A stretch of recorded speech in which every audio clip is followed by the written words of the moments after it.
This is about the Black Sheep Archetype.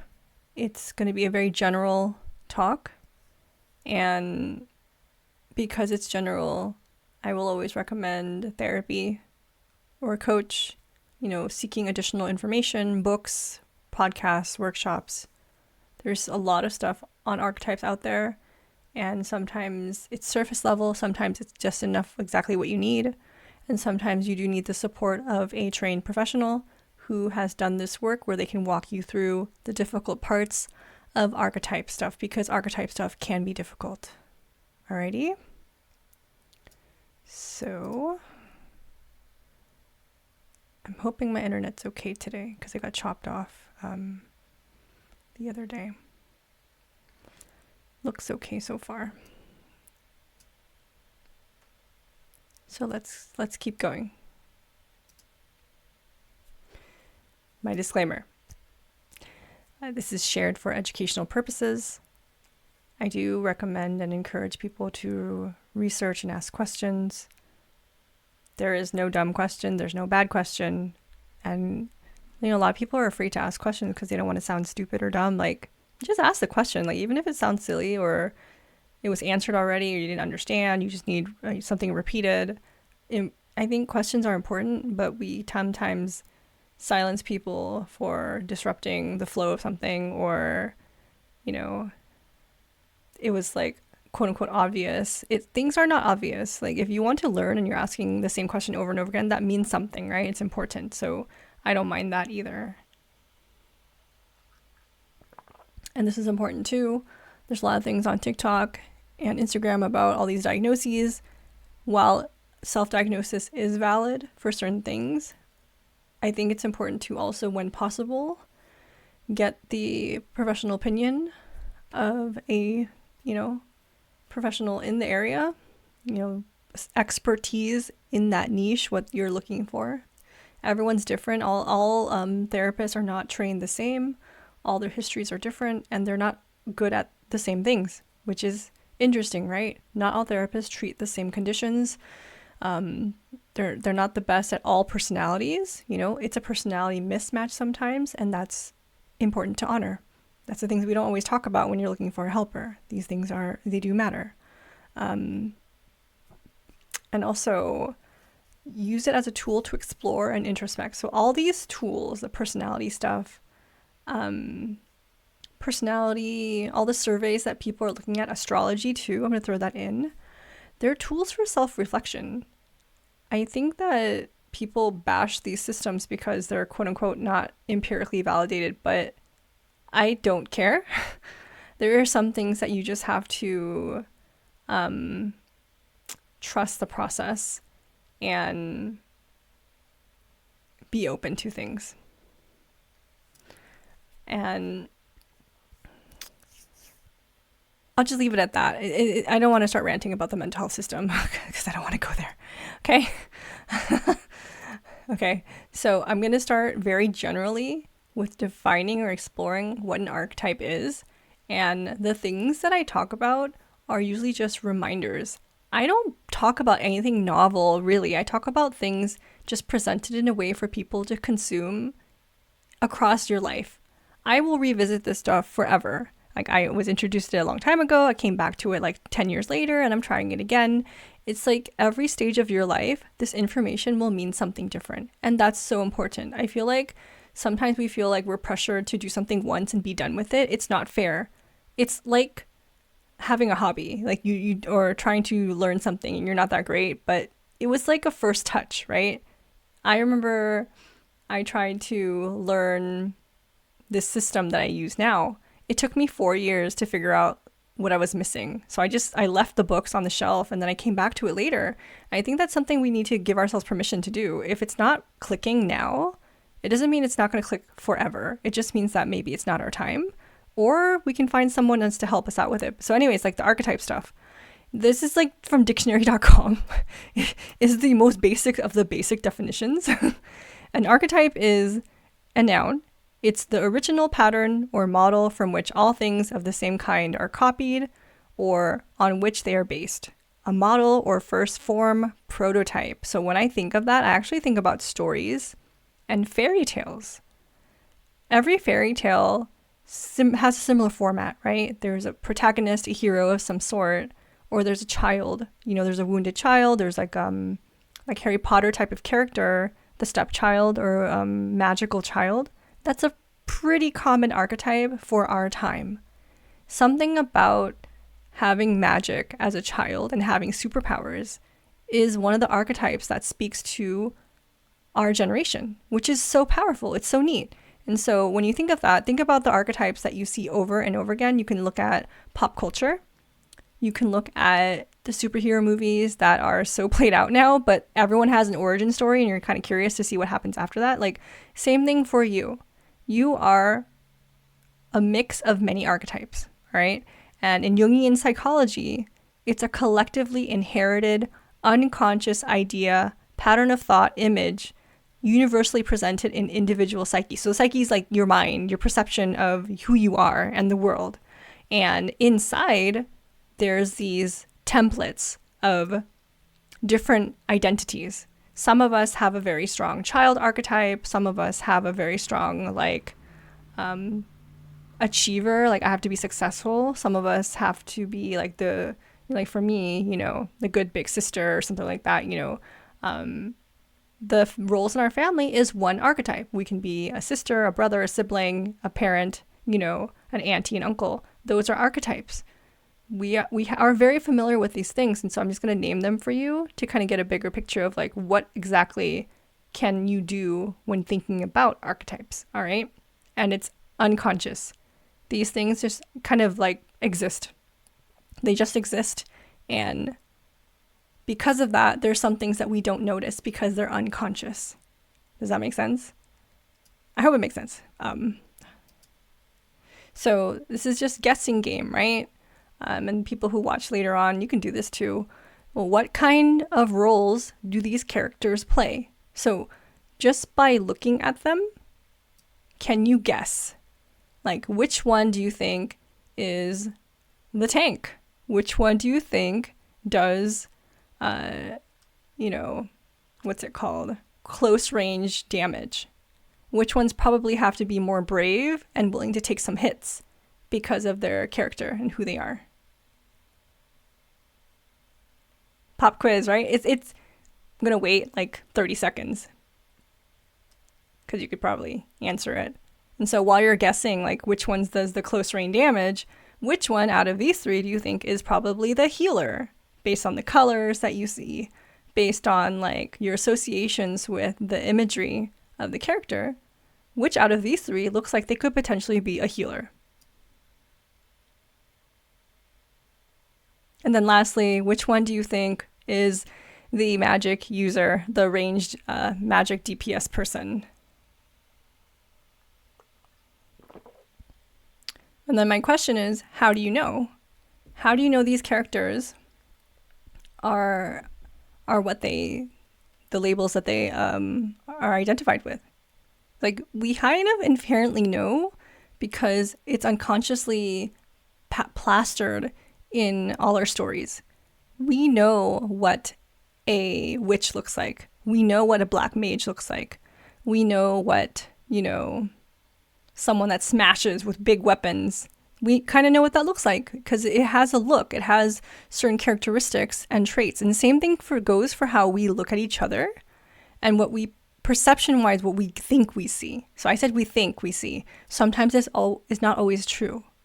This is important to think about with our identity. When we look at how we see people, how we see ourselves, what traits are we putting out and what traits are people actually seeing? Because we have our own biases. People don't always see who you actually are, which is why I think archetypes are so important.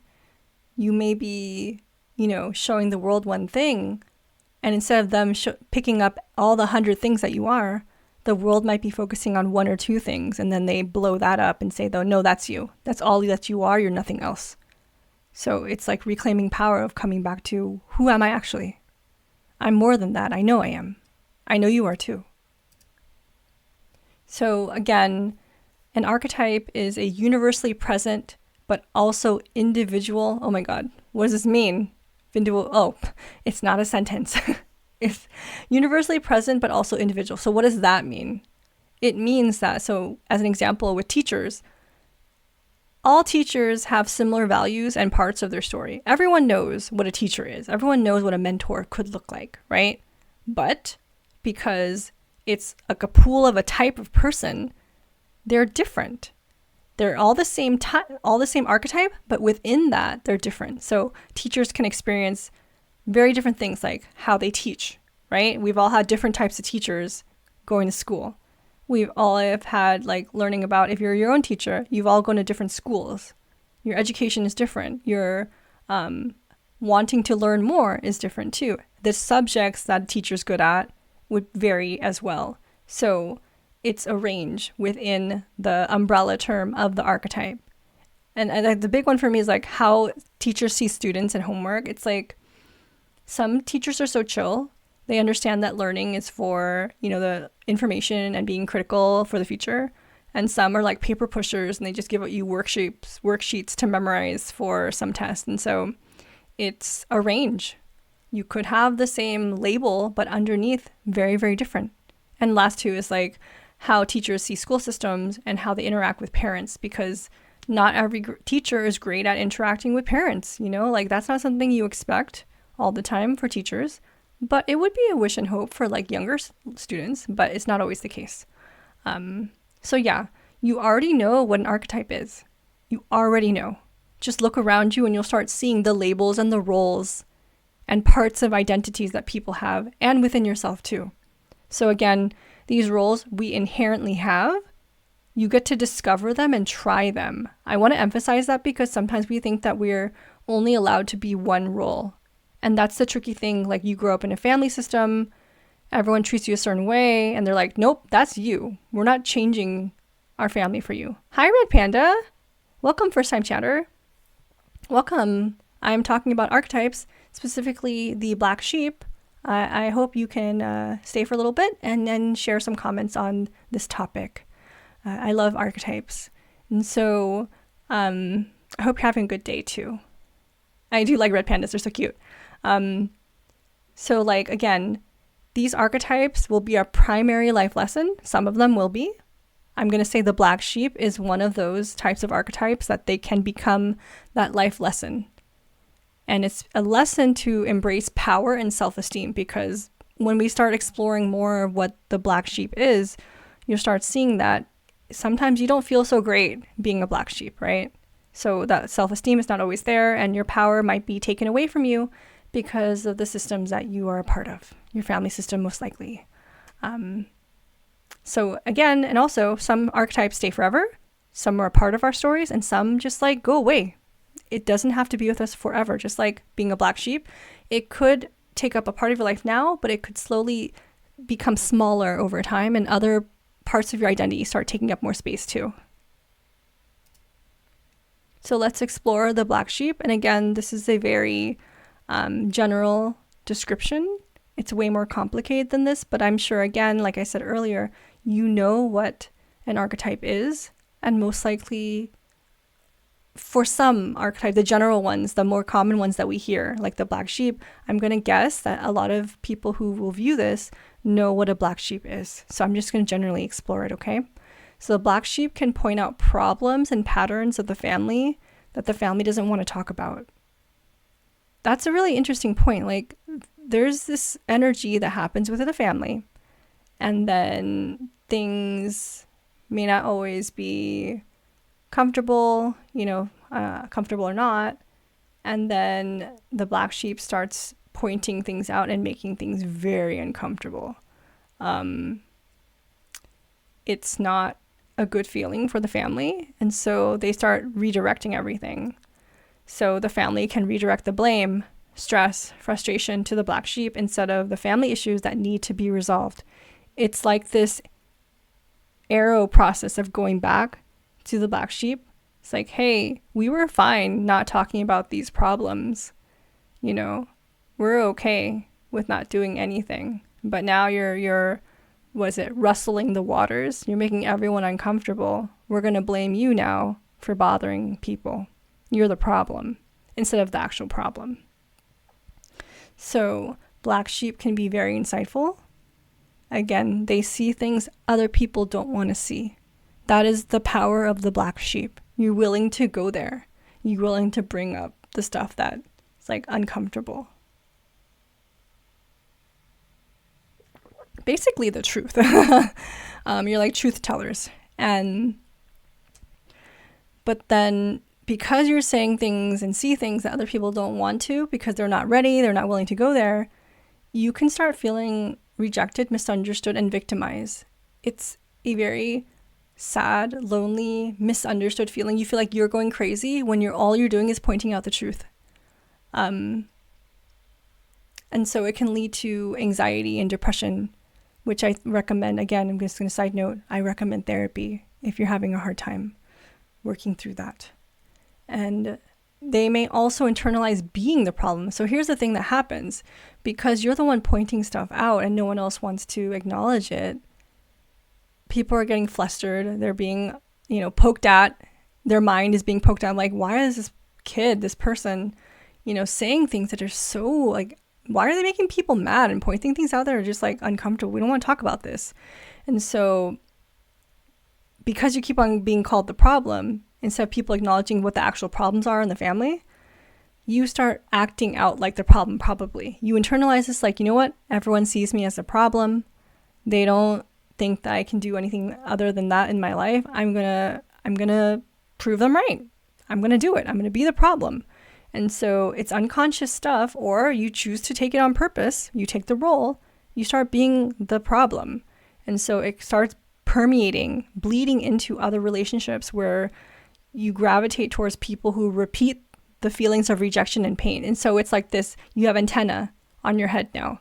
Because of what happened early on, you're now repeating that. It's like, I'm only comfortable and all I know is being treated as a problem or, being misunderstood. I'm going to unconsciously seek out people and relationships who are also similar like that because it's comforting. I know what that's like, which is not the best thing, but it's something we're familiar with. And we've probably all done things where we have been comfortable with the past, and so we repeat in a certain way. There's no shame here. It's just something people tend to do. We may repeat patterns based on earlier situations. So here's a question to think about. And so this one, I really recommend people to, have a journal. Just jot some notes down. I think it's important to think about. Just come back and revisit it because Black Sheep Archetype is pretty powerful. It's something that could overwhelm and consume for many, many parts of your life. And every now and then you might revisit it where it consumes again, even though you're growing. So it's, again, gradual process. But I'm thinking, some things related to me, I'm going to share, like, what are some things people can talk about? So here's some questions. Are you or someone you know the black sheep or misunderstood one?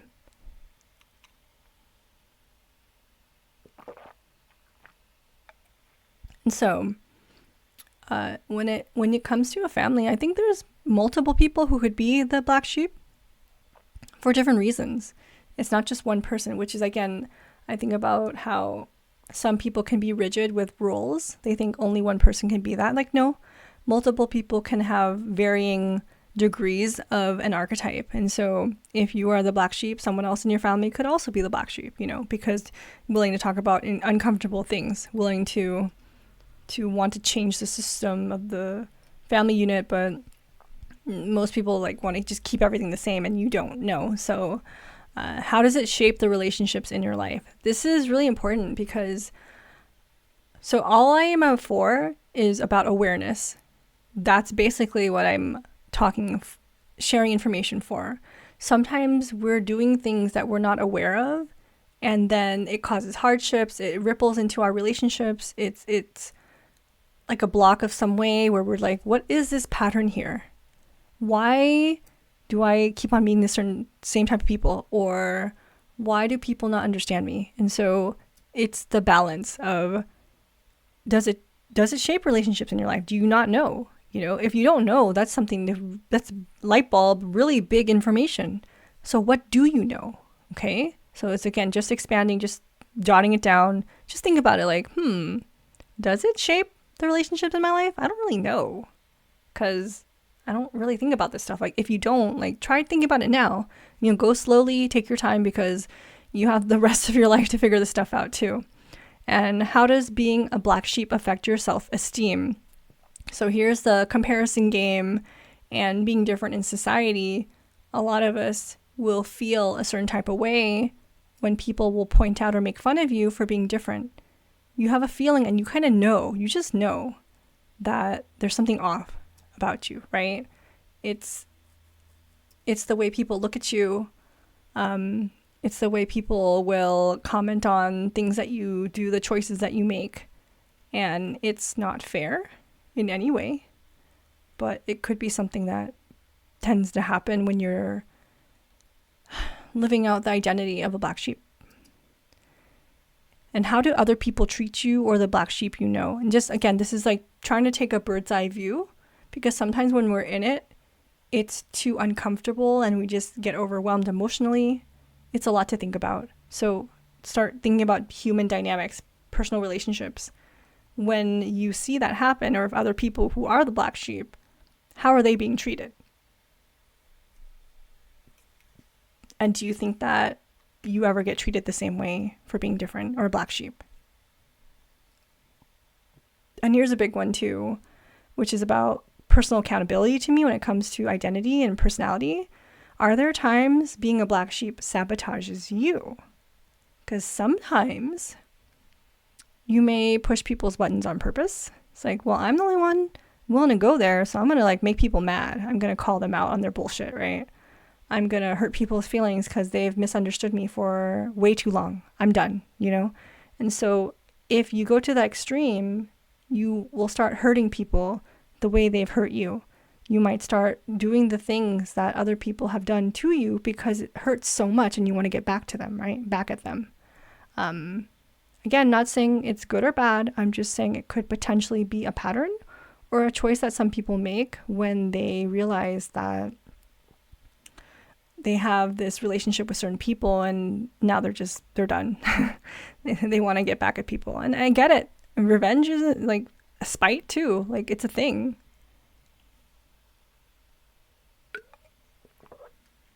It's really hot.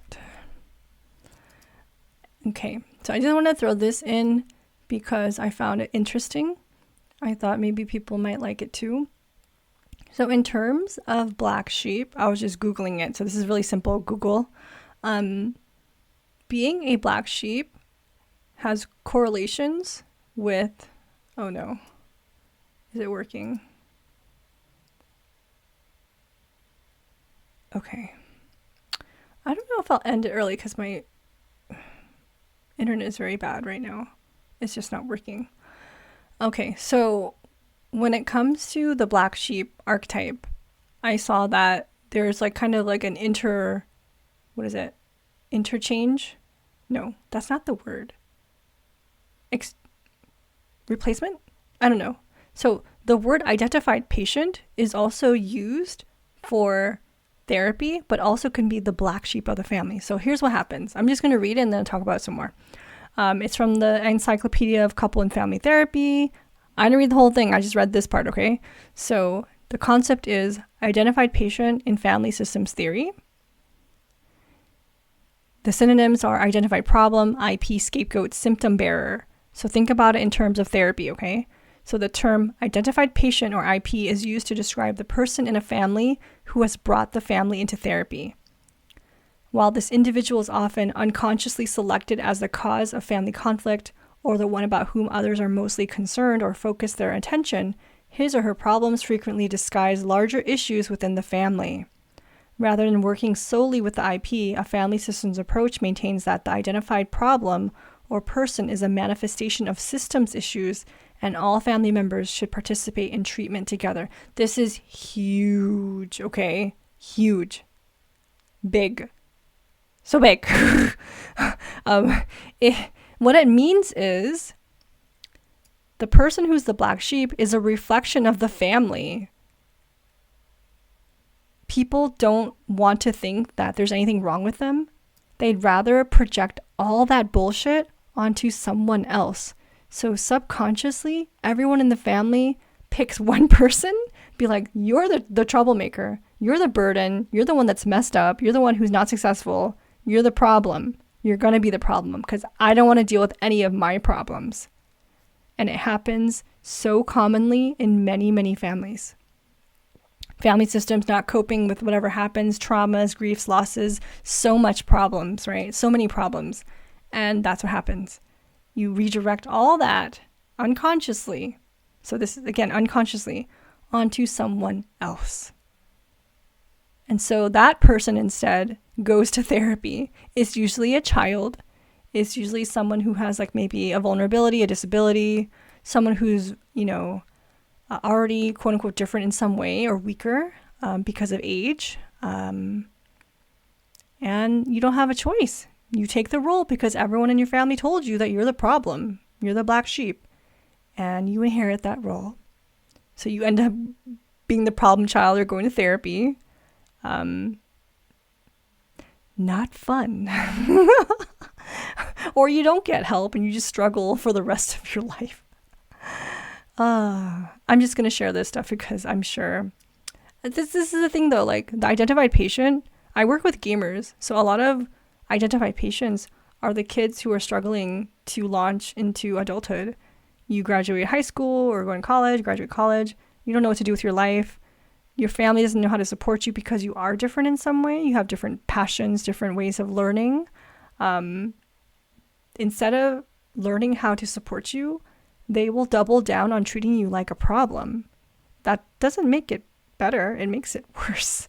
But people are human and we sometimes don't know what to do. We don't know what we don't know, right? And so I'm just naming these processes for people to feel like there could be a potential here and it does happen. So please be kind to yourself. It could be happening. And again, people don't do this on purpose. I don't think they do.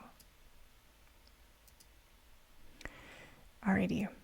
So because of what we said about the identified patient stuff, right? Being the black sheep, you either take the role because you are young and think you're responsible for other people's hardships. This is so sad and something that many times happens to a lot of people where you feel like your parents' emotions, I'm going to just throw out parents, it could be anyone really in their family. Your parents are not able to deal with their emotions or pain.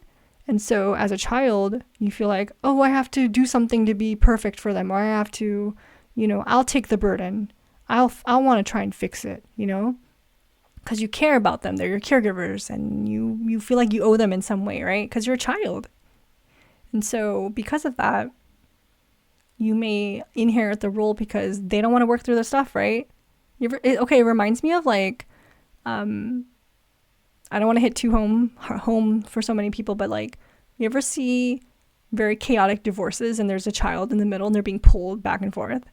So instead of couples who are learning how to navigate their divorce and parent their child respectfully and kindly, they end up arguing or labeling their child as a problem child, and the child starts acting out, right? And so the original problem is the couple relationship is not working anymore. That's the problem. But instead of acknowledging that and healing that, they ended up redirecting all of that focus to sabotage their child. Their child's stunted now. Their child's having problems at school. The child's like trying to get a need met, but they're now just seen as a problem, which is very sad. It happens. And again, the role is given to you because you're small and powerless. That's what tends to happen in systems where there's a minority or a type of person who's less powerful. And this is a dynamic, again, of adults and children. You could have disabled people in here too, people who are a little bit different. You throw that in and you're seen as the problem because everyone else we're normal. Everyone else is fine. Obviously, there's something wrong with the person that just came here, which is like a child, and you start treating them like a problem. And then there you go. It repeats and repeats and repeats. So these are unconscious patterns. People do not do it on purpose. This is just human patterns that tend to happen. Okay. It's a pattern that family systems therapists have noted in their research.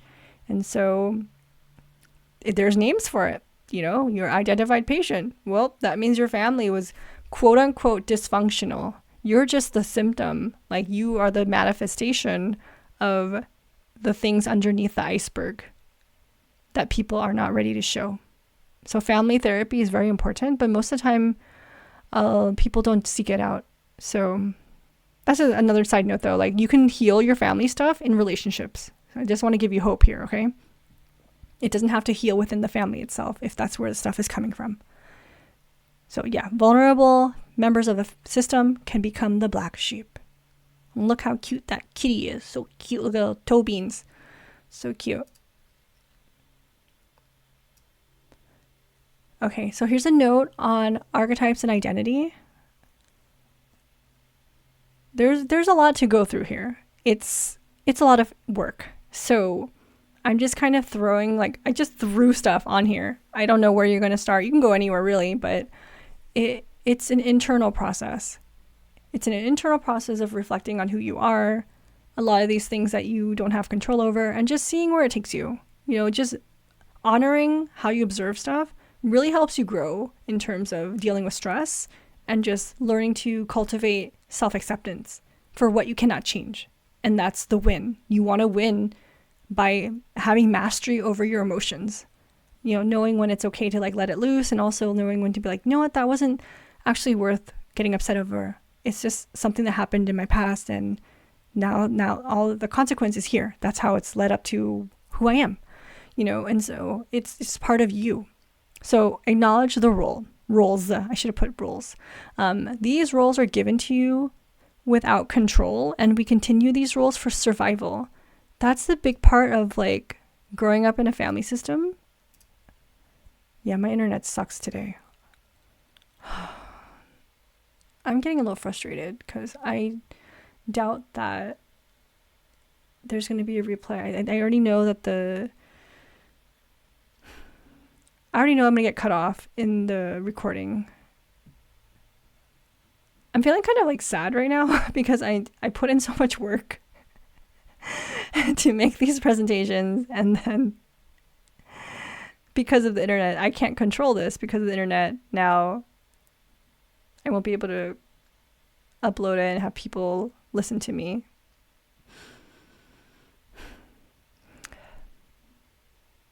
I mean, I can do it again. It's just, I don't want to do it again.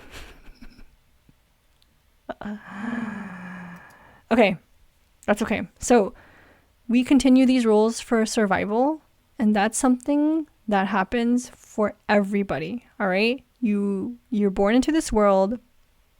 You're in the family systems or communities that you're in, and these unconscious patterns start coming up, happening. Dynamics start reinforcing an archetype that you have, maybe not.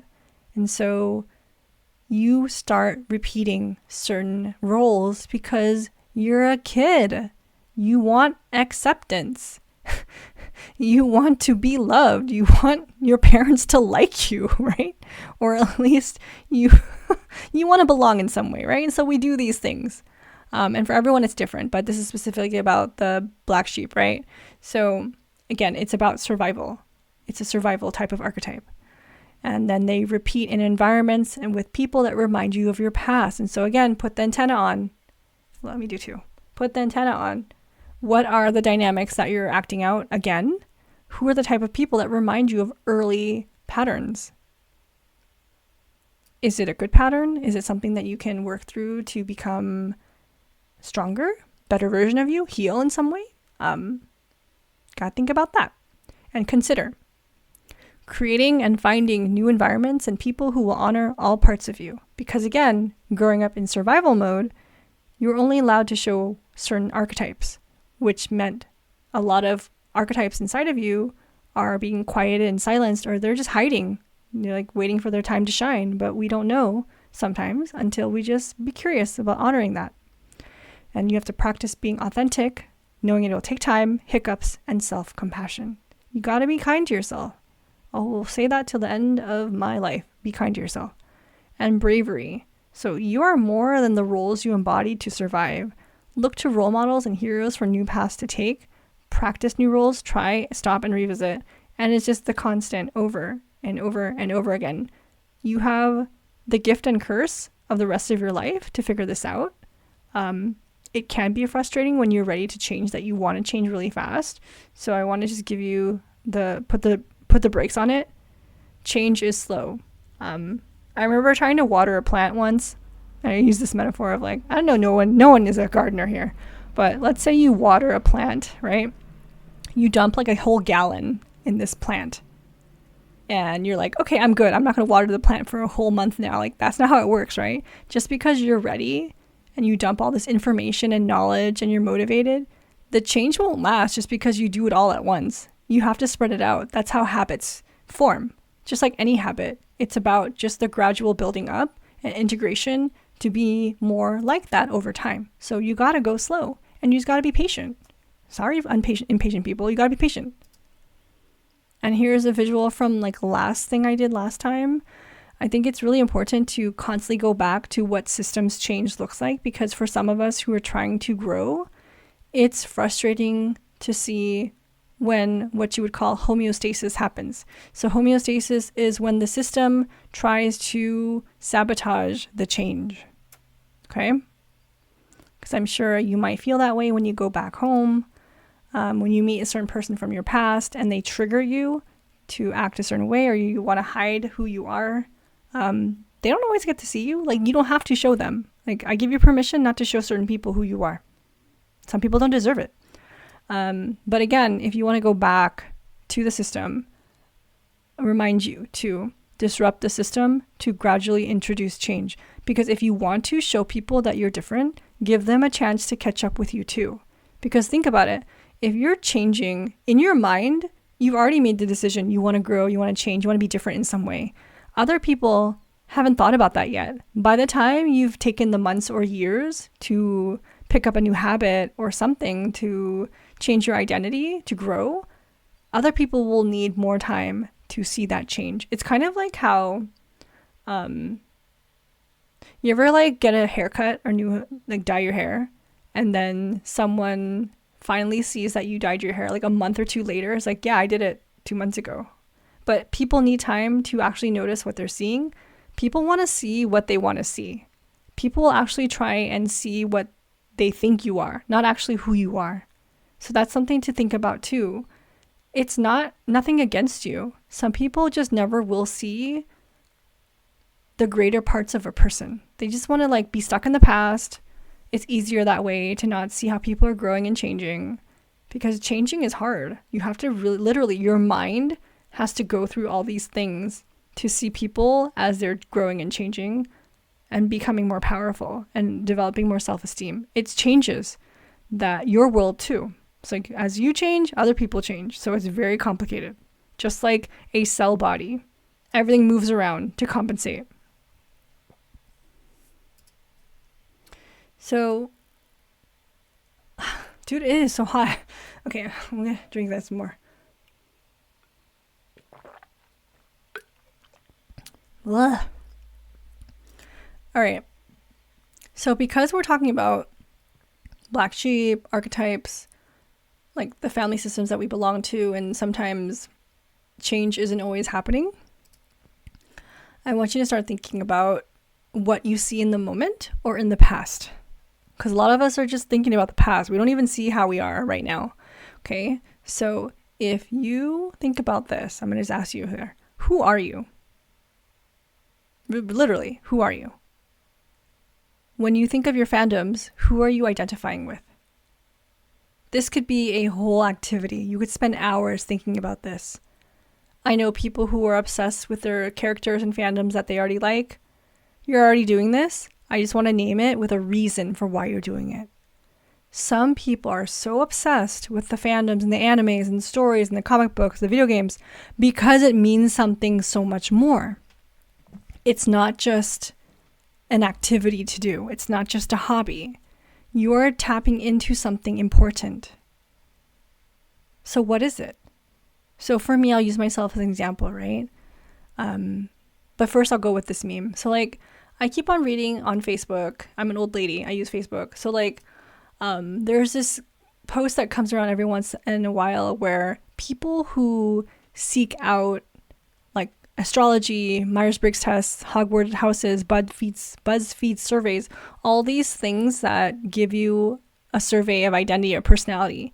A lot of us are seeking it because we feel misunderstood and we're desperately searching for something to fill that sense of identity.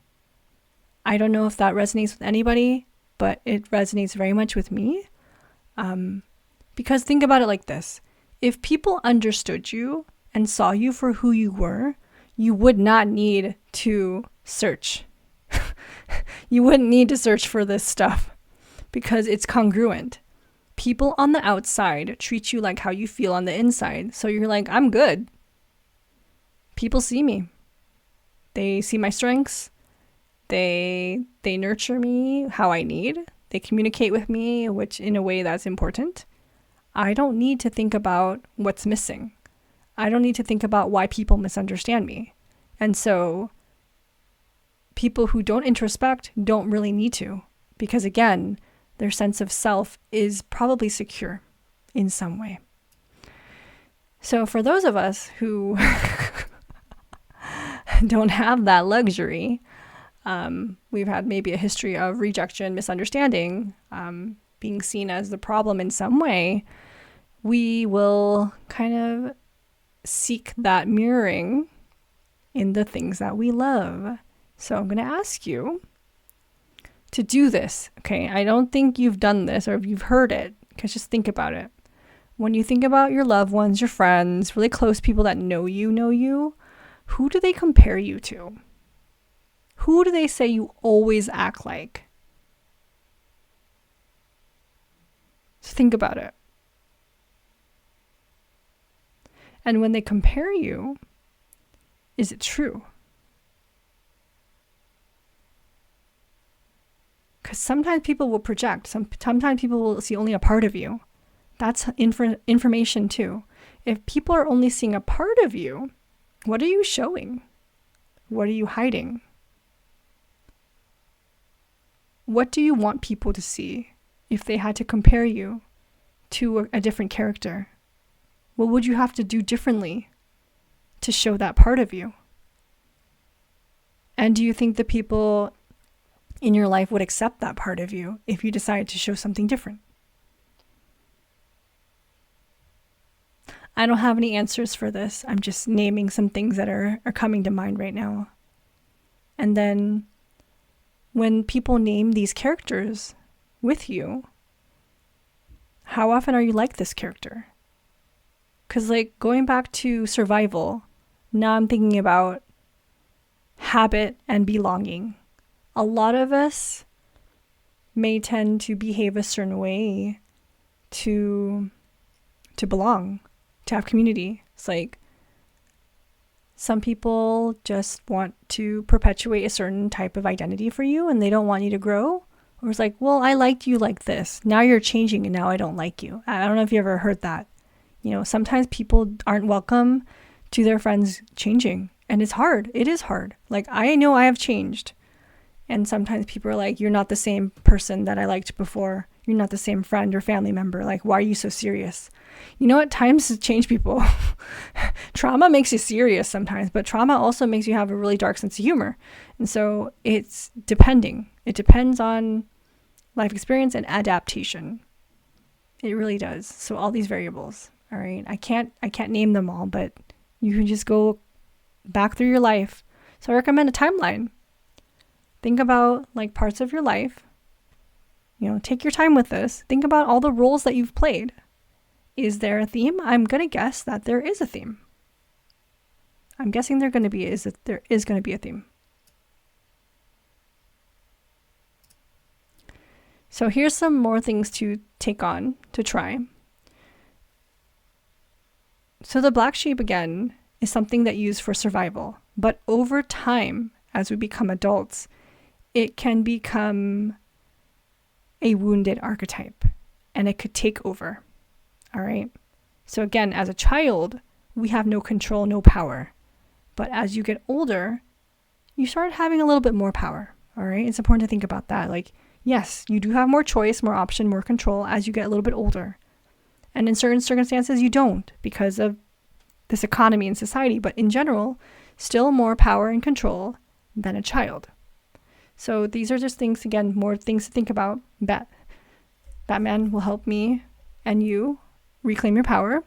So journal, introspect, take this to therapy, really have safe conversations with people who might better understand what you're going through. Like, really is when we get to relate to people on this type of level, it just feels even more comforting and healing because we don't talk about this stuff. It's like, I have no one to talk about this stuff. I'm going to make a presentation on Twitch because this is what I think about all the time, which is extreme, right? I know it's my own problem. I think about this way too much, but it's, again, think about for you as you slowly do this stuff. You don't have to be extreme like me, but just think about it.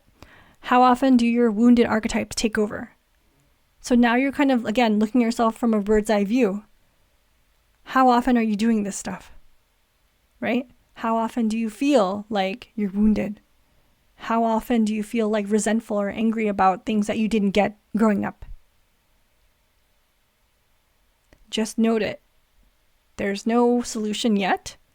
It's just being aware. Because again, the whole thing about your identity and your archetypes is about being more aware of the things that are happening when it comes out.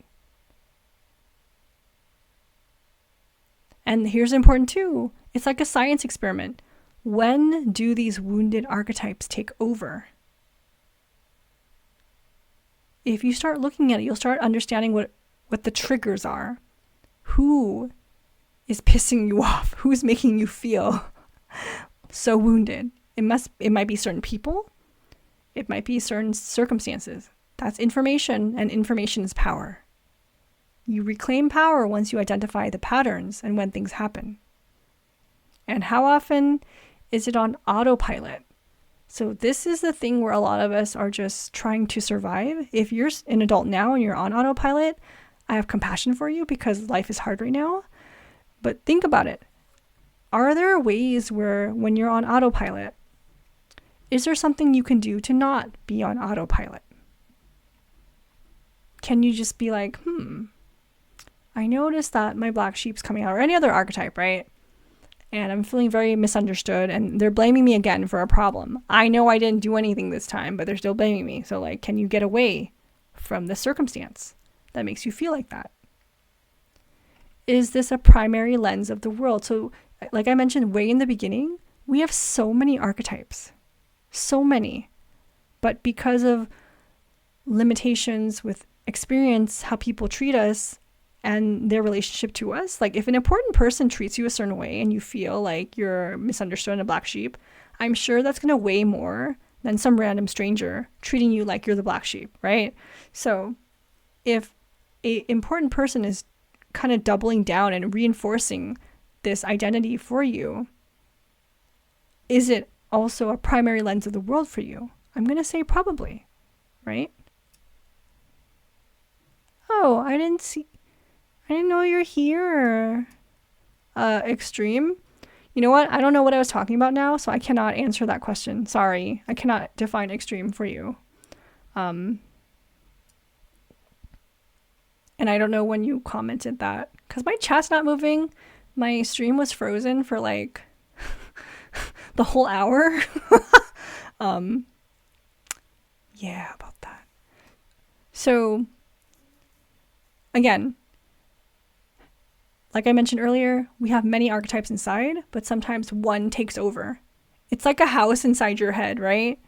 And there's like a whole house of like 10 archetypes taken over inside your head, but you only give the master suite to one or two, and then everyone else gets like crammed into the closet and they're locked inside or something. I don't know.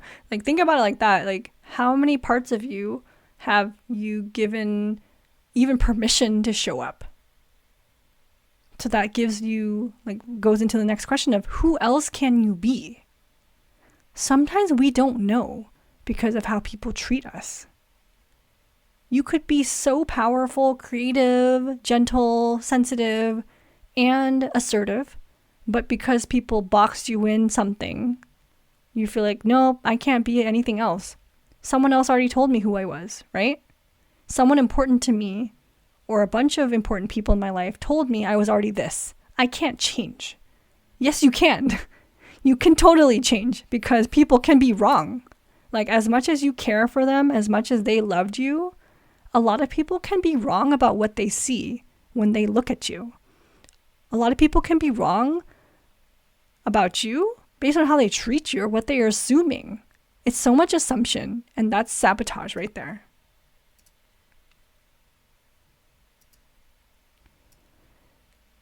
So I'm going to lean into a little bit about just who do you admire but think they are too different from you. Because this is about using our fandoms and the heroes that we have to kind of bridge the gap. Like, I love Batman. I will forever love Batman. He's my hero. I've loved him since 1992? I don't know how long. I'm old. Can't remember the years anymore. So yeah. You're not too different from the heroes you admire. There's parts of their identity that you can pick up. There's a reason why. I just want you to think about that. What's the reason? Is it because you admire their ability to do something? Do you admire their bravery, their power, their ability to help people, maybe their wealth, because Batman's rich, right? So it could be many reasons why you like or admire someone or some hero. Be honest about that list. And again, you don't always have to adopt all of them, but I'm sure it's like a value system or something that you wish you could do too. And there's no judgment. Again, I would want to be wealthy, like Bruce Wayne. It's not a judgment to want to have wealth, It's just acknowledging the things that guide you to admire someone. It's again naming the things that are important to you in some way or something that you were kind of curious about. You don't even want to live out this lifestyle, but because a hero or someone you admire does it, you're like, I wonder if. Why not? Why not wonder? Why not? If you live X amount of years a certain way, why not wonder about some other pathway of life? So I don't know if the sound will show, but here's me. So I'm going to share a part of my story first.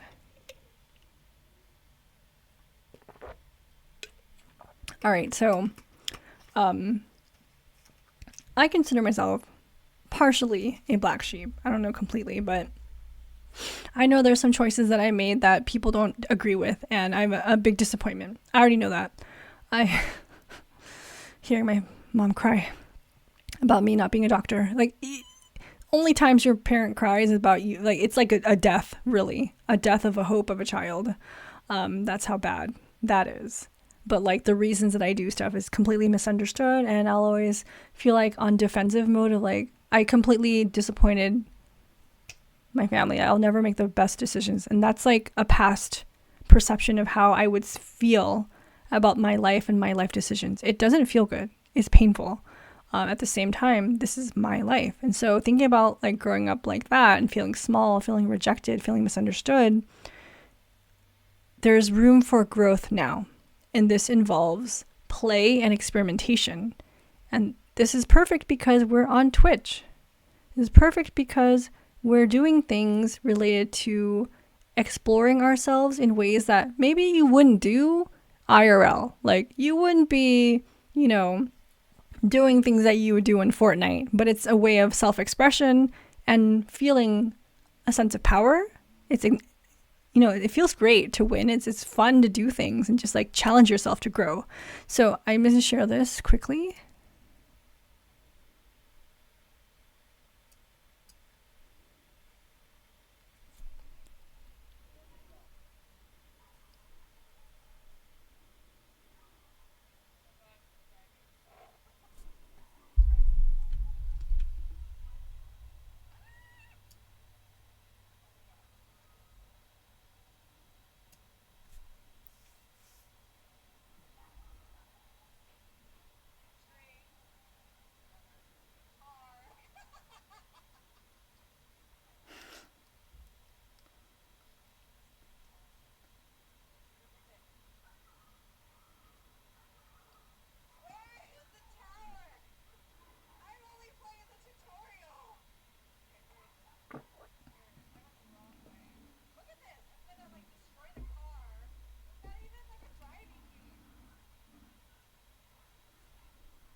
All right, so I only share that because based on perception and identity, some people would believe that it's very limited. Like, I know I'm soft spoken, I'm very gentle, I'm a goody two shoes, but there's so much more with who a person can be if you allow yourself to be.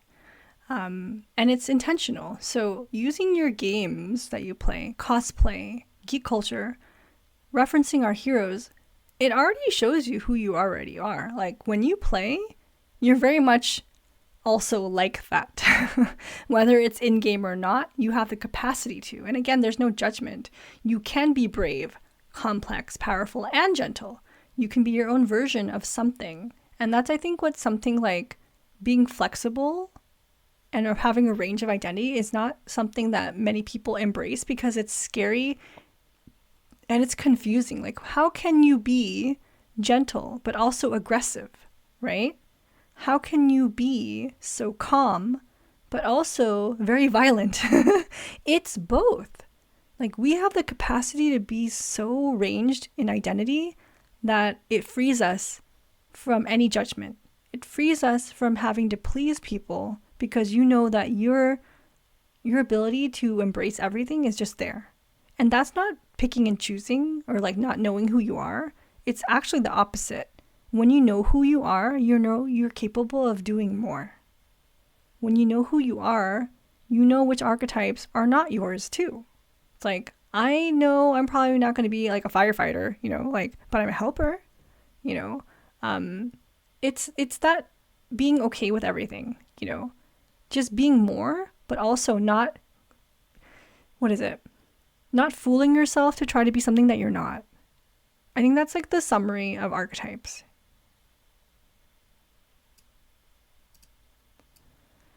So again, when we're doing things like, again, when you look at me, I don't think people would see, oh, she's Catwoman, but I'm very much a Selena Kyle, was very mousy, and people would just like take advantage kind of and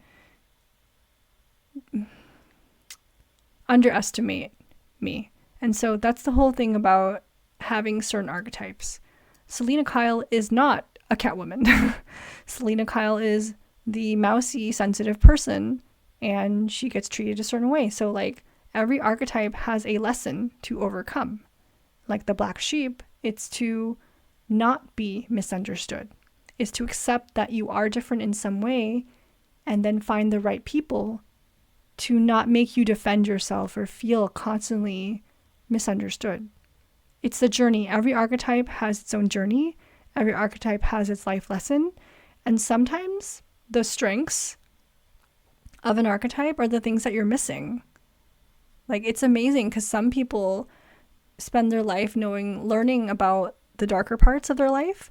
If you're a black sheep, you spend your life learning about the light and the good, all the strengths that you're ignoring. And that's an amazing way to look at it. So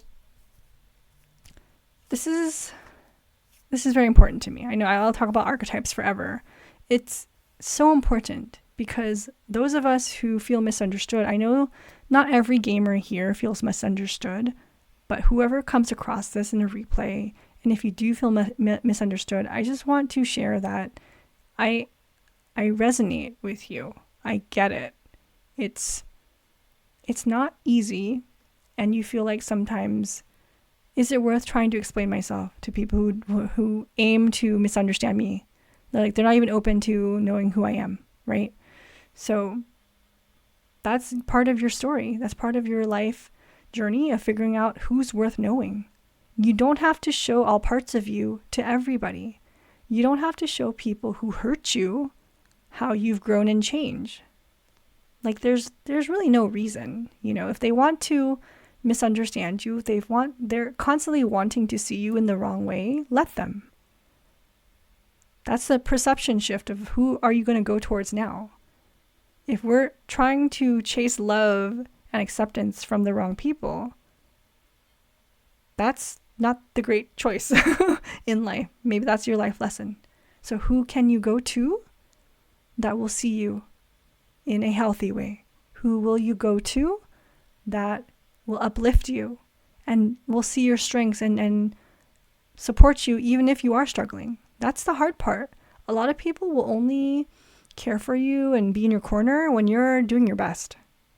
Doesn't that suck? Like when you're so successful or you're whatever it is, popular or whatever, you know, rich, whatever it is, like people want to follow you around. They want to hype you up when you're successful already, not when you're struggling, not when you're trying to figure stuff out. Look for those people. Look for the people who were there while you were having a hard time.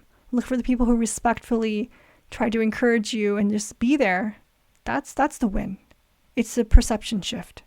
All right, look for those kind of people. And if you can't find it, you know, that will take time for you to maybe withdraw to kind of reflect on where to find it. And so what happened to you was out of your control. Many things will be out of your control. That's just life.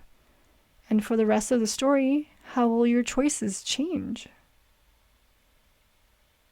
How will you change the rest of your story now? And this is like a tenet of narrative therapy. It's your life is a story. You are the author of your story, and there's things you can do to change it. Hi! Psych for Geeks, you're here. I'm guessing you're during a break right now, huh? And hopefully you can feel the rain on your skin. No one else will feel it for you, Lamau. I'm not going to sing because I lost my voice from this, but I wish I could sing right now because it's a good song. I like it. You have to go back in 15 minutes. Aw, man. Well, you made it. Maybe you can make a presentation on narrative therapy in the future. I think you'd be good at it.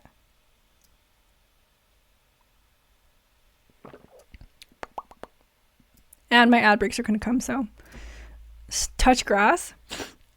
Well, I'm almost done. Hold on. I don't know much about it. Oh, well, I'll give you some writings and you can do a presentation. But look at this picture. Again, I took effort to make these damn things. Isn't it cute? So you can be the hero, right? That's you. And this could be anything. It doesn't have to be a person. It could be a goal and ambition. And like, what are your dragons, right? Everyone has something. And for some of us, it's personal. It's actually ourselves. We're the dragon. You know, like, oh my gosh, that's amazing. We didn't know that it was going to be me. It's cute like me. Thank you. Thank you. And then I think this is it. So I encourage you to just give it a shot.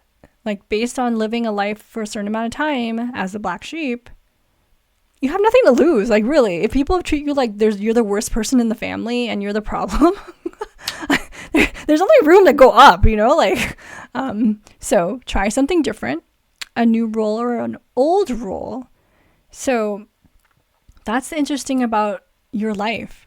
You get to go back and try old things, new ways, old ways. Like, let's say you tried something 5 years ago and like, you know what? It doesn't work. Try it now. You can keep trying until it feels like you can make it your own version of something. I think sometimes we don't tend to adopt an identity because you have in your head an idea of what it's supposed to look like, which is someone else's version of it, right? Be your own version of an archetype. Be your own version of an awesome person. That's you. And we can use our fandoms on purpose, including escape and entertainment. So when we use our fandoms on purpose, you can kind of tap into your heroes. Like, who do I want to be like today? Some people might like to be like Ryan Rodney Reynolds. I might want to be like, I don't know, Christina Ricci. I've always wanted to be like her. I can't morph into her. I remember I wanted to be like her growing up. Yeah, who are your heroes? Who do you want to be like? Like, just again, bridge the gap. There is a reason why you like them. There is a reason why you admire them. You're probably more like them than you give yourself credit for. So I'm going to throw that back onto you. You are probably more like them than you think you are. You have a list for a reason. You have people you admire for a reason. And when you play your games, What's a strength or feeling you want to take with you IRL? You very much are like Ryan Rodney Reynolds. I think you are. So think about it. When you play your games, there's a strength that you already have. You're quick. Your reaction time. You're a good teammate. You communicate well. Or you deal with losses okay. A lot of gamers don't, but I'm just saying. Psych Freaky says, yep, but don't make up personalities for the people you admire. Yep, exactly. Yeah, that's an interesting take. So yeah, when you're playing your games or when you do the fandoms or the cosplays, you're creative. You have a wild imagination. You can think of things that no one else can think of. You're comforting, like you're open-minded. All these traits. You got to think about it again, different perception. Just because you're doing it for escape or just for entertainment, I know you're also doing it for other reasons. You're doing it because you want to get better at something. All the competitive gamers, they have a lens of wanting to be competent and have mastery. That is a lot of persistence. A lot of people will give up, and it's not good or bad. You have to pick and choose what you're going to give up on, you have to pick and choose what you're going to work on. That's the same choice as being a gamer and a competitive gamer. And then, is there a way to practice doing this slowly? Online communities, groups, trusted friends outside your family system. So go out of the system to try on the new identities. And when you think it's more fluid, more I think this is more me now, you come back into it bit by bit. If you want to. You don't have to. You can follow your heroes and can be like them, not be them. Exactly. Find a safe person. And then I will always encourage therapy, group therapy, and support groups, all different ways to be mirrored back and seen for who you are right now instead of who you were in the past. So powerful to be seen right now instead of in the past. And I've seen in a lot of therapists who are very playful, geek therapists, they use D&D. You could, again, do it in therapeutic sense, but you can also do it just to play with people who are very good DMs. If you have a good dungeon master, they can help you create a character to try something different from who you think you are. Just try a different trait, try a different avatar. Be playful and be curious. Try something completely wild and different and see where it takes you. See how you feel about it when you do it. And then the arts. So for me, number one is being creative and being open to art. And I'm going to say everyone has the capacity to be creative. Even if it's just coloring in a coloring book.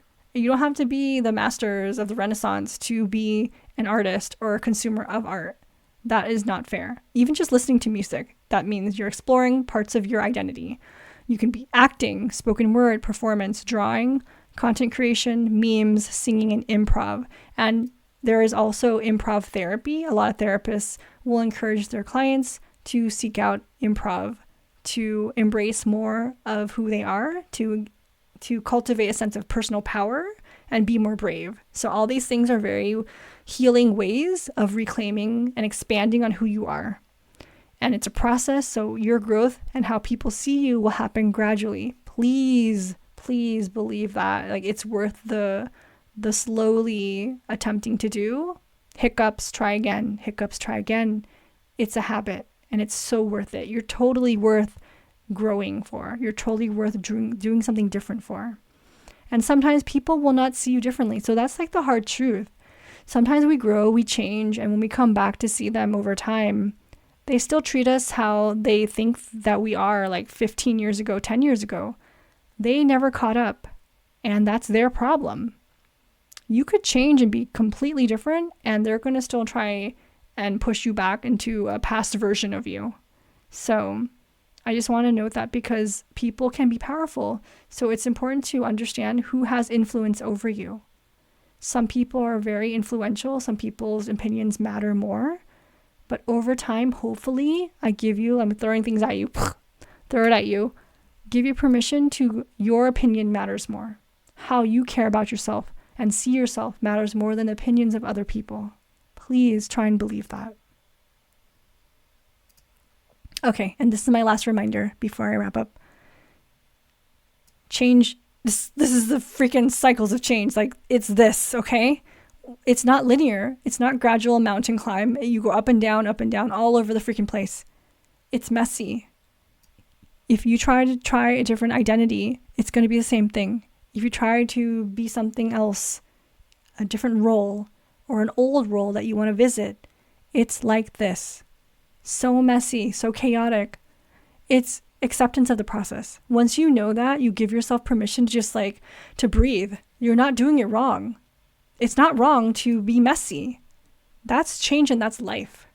But some of us have this, we get paralysis in action or giving ourselves credit for doing things because we think, oh shoot, I am not growing in a linear, gradual up way. Like, that's not, no, it doesn't work. Psych for Geek says short-term goals and then reevaluate your process. Yes. So that's actually a really good, we have a doctor in the room. She says that just pause, check yourself, like do a couple steps, pause, reevaluate. Is this the right way? Should I tweak anything? Yes or no? You know, like that's perfect way to do it because you're being intentional. You have more control.